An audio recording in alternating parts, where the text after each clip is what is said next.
Oh, thank you for watching this video. In this video, I'm going to talk about how to calculate gross profit margin. Uh, I'm going to be using QuickBooks Online. So let's get started.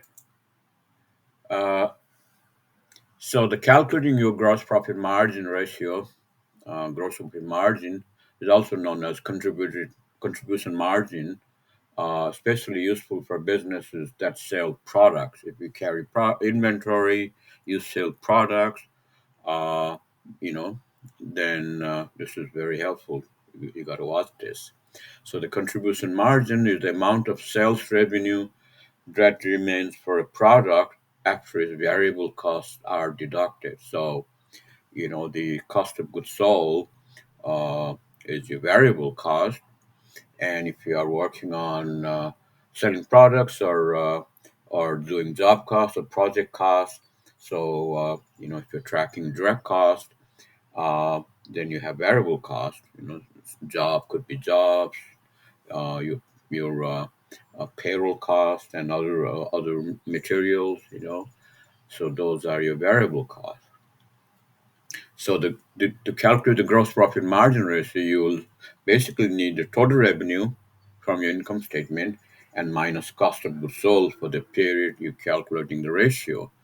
So both numbers can be obtained from your profit and loss report.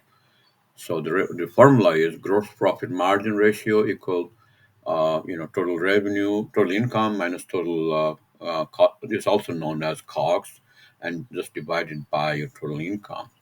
So, for example, here's the example. I got this from my P&L report.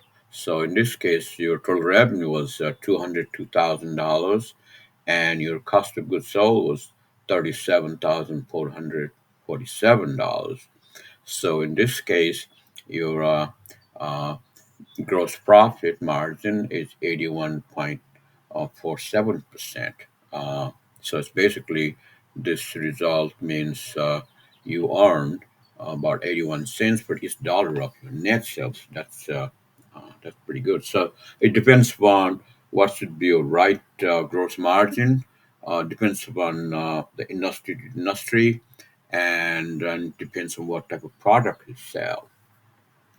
Okay, uh, so be sure to subscribe to our YouTube channel. But I'm going to go to the QuickBooks Online and go over this a little more. But before I do that, be sure to subscribe to our YouTube channels and leave a comment if you have a question. So now I'm going to go to QuickBooks Online and go over this. Okay, so I'm on QuickBooks Online. It's basically, I'm just running, the profit and loss report. So you need to figure out the period you want. This is a demo thing. So in this case, the total income, as I said, is 202,000, and the cost of goods sold is 37,000, and the gross profit is 164,000, and the margin is 81%. So that's your gross profit margin. And even within income, you may have a different types of income. In this case, you have all kinds of product sales, gadget sales, labor income, and could be different categories of income. And then you have a cost of goods sold, also the same thing. You have you use independent contractors to work on this project, and it could be materials, job supplies, and you may have certain, uh, you know, in cost involving your job travel. So these are basically all your variable cost. If you have your income, most likely you won't have these variable cost of goods sold. So if you have income, then you will have these costs. Whereas the other costs, like fixed overhead costs, like rent, whether you have a $1 revenue or X dollar, you still have to pay the rent, right? You have a lease income, and so this is the P&L in general. And if you do the project cost, then it works the same way.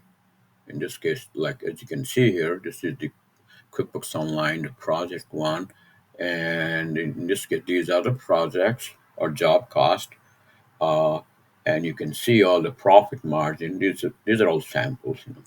Profit margins involved. So if you're bidding on certain project, it could be fixed project or cost plus or whatever you have, uh, and you will see the profit margin result. Let's just say on this one, you bid on a fixed project, fixed cost project, and you just have more cost on this one. You have a negative, you have a loss on this one. On the other hand, you may have other projects.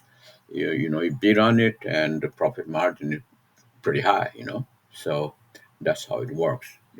So it depends upon your projects. And if you click it here, then you will give you all the glory details.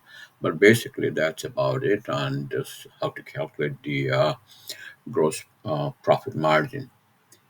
Hopefully this is helpful to you. Thanks for watching this video and be sure to subscribe. Thank you. Bye.